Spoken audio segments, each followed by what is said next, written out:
The most important thing in life is pretty much how to handle your emotions. If you don't know how to handle your emotions, you're always going to create problems for yourself and for others. Particularly with women, handling your emotion is vital because it affects your decision making. So in today's video, we're going to talk about the emotional skill that every woman needs in order to be successful in relationships. By you learning these emotional skills, you'll be able, even if you feel needy, you'll be able to hold back. Even if you feel anxious, you'll be able to hold back. Even if you feel like chasing somebody who disrespected you, you'll be able to hold back. In other words, you'll be able to break patterns that has kept you locked in perpetual unsatisfying relationships through these methods. Okay, so let's begin this.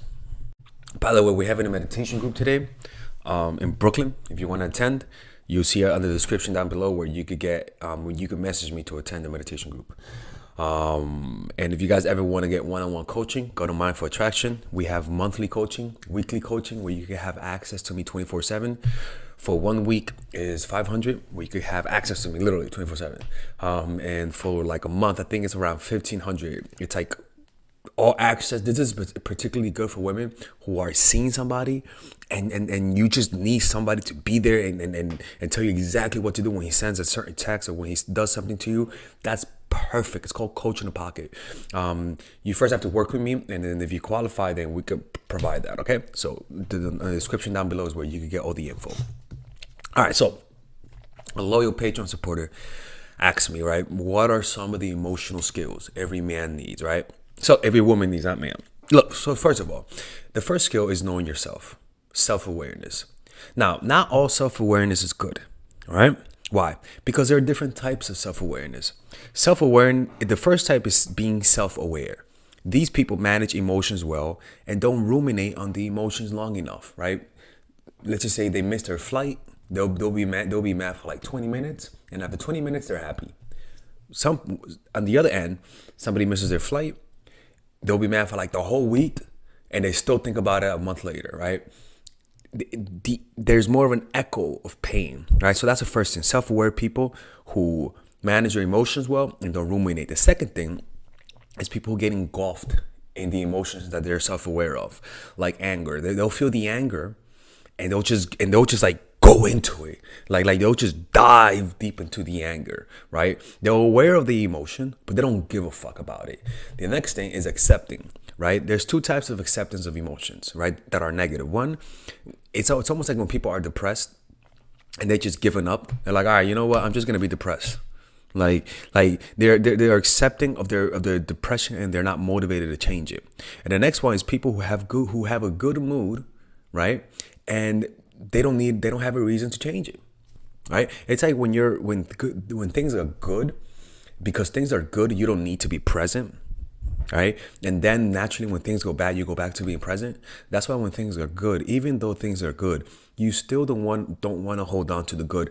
Stay present, almost as though it's still something bad. Treat the good like you treat the bad. Become aware. Don't hold on to it and don't push it away.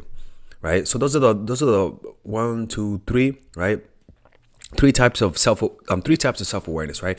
Because, and also this is another thing about self-awareness, is that it is actually a talent, right? Because studies show that some people possess more of an ability to sense emotions than others. Some people can sense emotions. Some people can't even sense any of the emotion. They only can sense the physical reaction of the emotion. There's actually a medical condition for that, which says that there's a spectrum.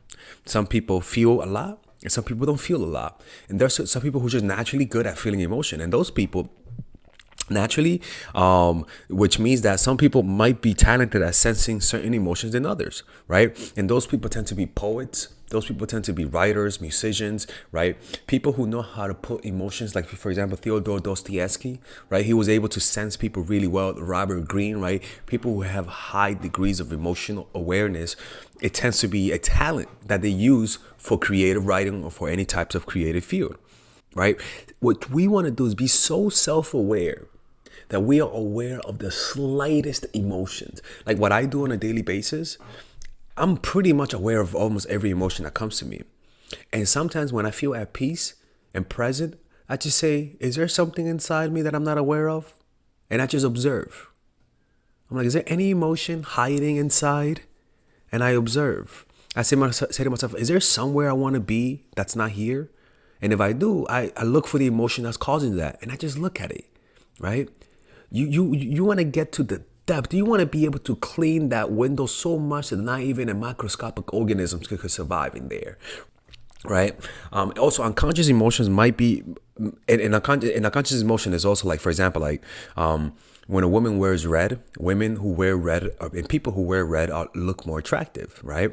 And the reason why that is because red elicits more of an attractive sensations from people, but it's an unconscious thing because you might not be aware that you're really attracted to this person because it's been amplified because of the red. What we want to be aware of is the unconscious amplification, right? You want to be so aware of so many little things, and it's not hard. All it takes is just to look within yourself, right? You will develop that self-awareness because the emotions you usually feel are there before you even notice it, and that's where most people, you want to be able to sense it as it arises and as it leaves, right? You want to be waiting for everything. You want to be looking at the door and waiting for whoever to come in and accept them. And once they're ready to leave, you want to be looking at that door and see them leave with acceptance, right? So the unconscious emotions could possibly be simple physical manifestations rather than metaphysical feelings of emotions, right? So what I mean by that is that sometimes you feel emotions through a physical sensation. When you're not aware of the emotion, sometimes you're aware of the physical manifestation. So you might be stressed out and you might not notice it, but you have a headache though. You might be stressed out and you might not notice it, but your neck really hurts, right? Those are all the physical manifestations of the emotion. What we want to do is look into it deeply by just being present, noticing the breath and observing what's going on inside of you, not letting the outside world absorb all of your attention and just keeping some attention on within. So that's one thing, right? Self-awareness, the first key. And you develop that through just being present, observing the breath, noticing it, right? Always be monitoring what's going on inside of you. Don't try to change it, just observe. The next one is managing your emotions. Right? It's pretty much handling what you're aware of. And there are two different types of reactions to emotions, right? The first one is aware of emotions, that you become aware of the emotion and you make it worse by amplifying it. For example, somebody's angry at you. You're angry at somebody, right? And studies show that the more you ruminate on the anger, the more anger you feel. It's like politicians, right? They tell you things to make you angry because anger is the number one emotion that leads to people to take an action. So you feel the anger and then you think about the reason why you're angry, right? The reason why you're being wronged, right? And it actually amplifies the emotion. If you just observe the anger without telling yourself why you're angry, the anger will go away. Studies show that just observing the anger, it's like putting water into a fire. It diminishes it, right? So, and the second thing is aware of emotion, they ignore it and suppress it. So they aware of emotion, they make it worse and they amplify it. And then they're aware of the emotion and they don't like it, and so they suppress it. That's still bad, right? Because then you're pretty much creating a ticking time bomb where one day you will snap and your shadow side will come out in an uncontrollable way. So what you want to do is just become aware of it, observe it, say yes to it, even speak to it. Say I love you emotion. Say I'm not going to push you away. Say I will not reject you. I will nurture you emotion, and just accept it. Smile at it. Don't resent it. Look at it. Hold it in your arms of awareness. And what you'll notice is that this little monster that you think it is an insubstantial phantom that, like Eckhart Tolle says, is an insubstantial phantom that cannot prevail against the power of your presence. You're just aware of it. And what happens is it becomes like a little cat playing with a little ball, right? It's not as bad as it looks. Right. So the next emotional skill that you have to develop is motivating yourself, knowing how to marshal emotions for motivation and mastery. So something that you could do to motivate yourself is just visualizing what you want to do. Visualizing what you want to do that day, but visualize it in intensity and vividness. Because If you imagine something, when you don't want to do something, you naturally imagine it in a dull, black and white way, right? If you imagine something you don't want to do, in your mind's eye, it looks boring, it looks ugly, it looks dull, it looks like a movie that you don't like.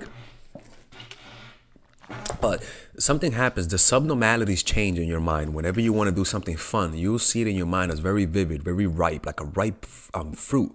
But when you don't want to do something, you see it as dull, dark, even small and blurry. What you want to do is whenever you want to do something and motivate yourself, imagine that one thing in more vividness, in more intensity. See it in your mind's eye. Make the image larger, sharper, more vivid, and make it come alive in your mind. And you'll notice that the motivation to do that will increase. Other things that you could do to manage your emotion, the most important thing is getting out of bed. So a method that you could do is just if you want to get out of bed, just count down 5, 4, 3, 2, 1, up, and you get up, right? Other things that you could do is to just practice pushing through the resistance. And if you want to learn more about it, you can read the book The War of Art by Steven Pressfield. It'll teach you how to do that. The next thing that you could do is just having a discipline, right? Having a discipline. Like something that I do is I go to school. Going to school forces me to be disciplined. School keeps me disciplined.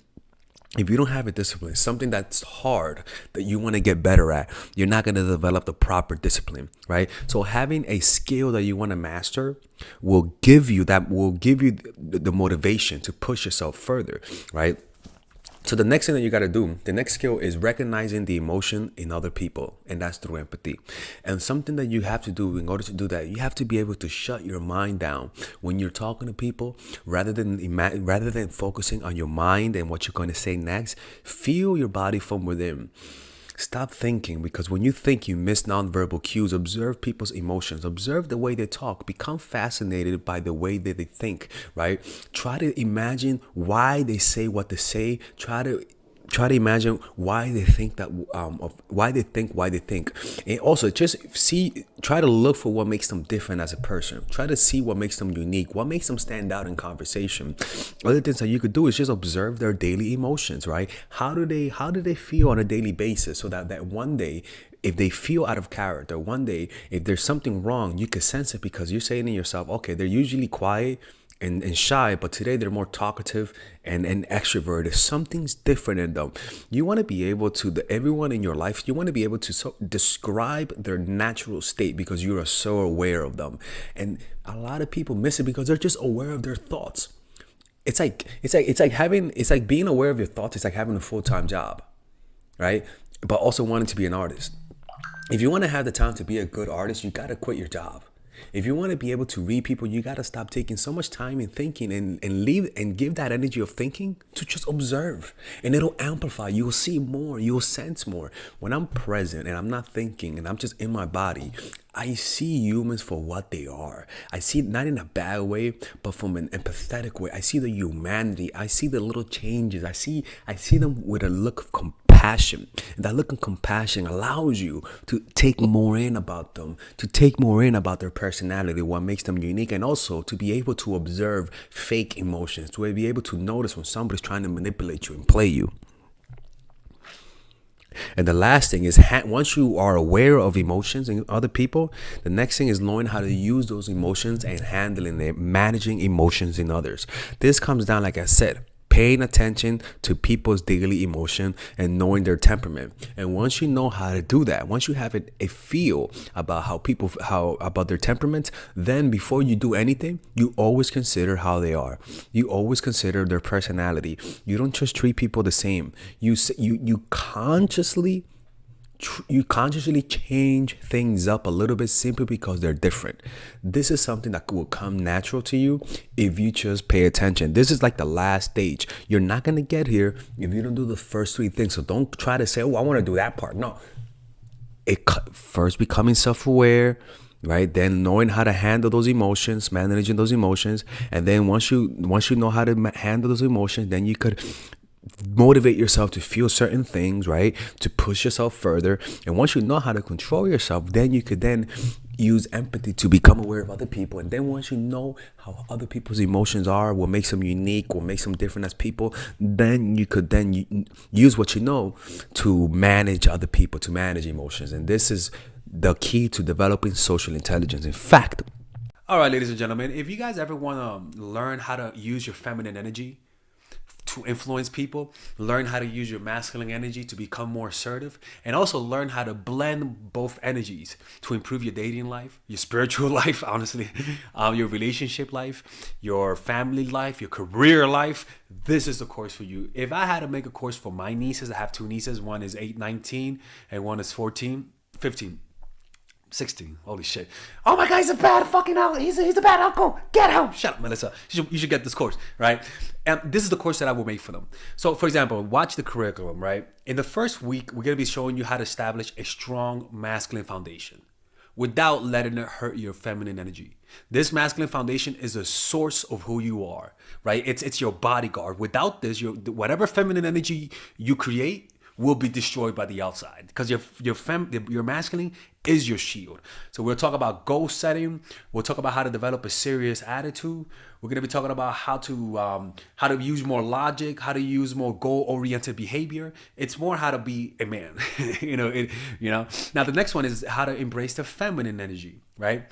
This one would teach you about how to minimize excessive masculine traits, developing self-awareness, healing abundant feminine energy, regulating your emotion, mastering voice qualities and facial expressions, surrendering control, and allowing pain to be felt.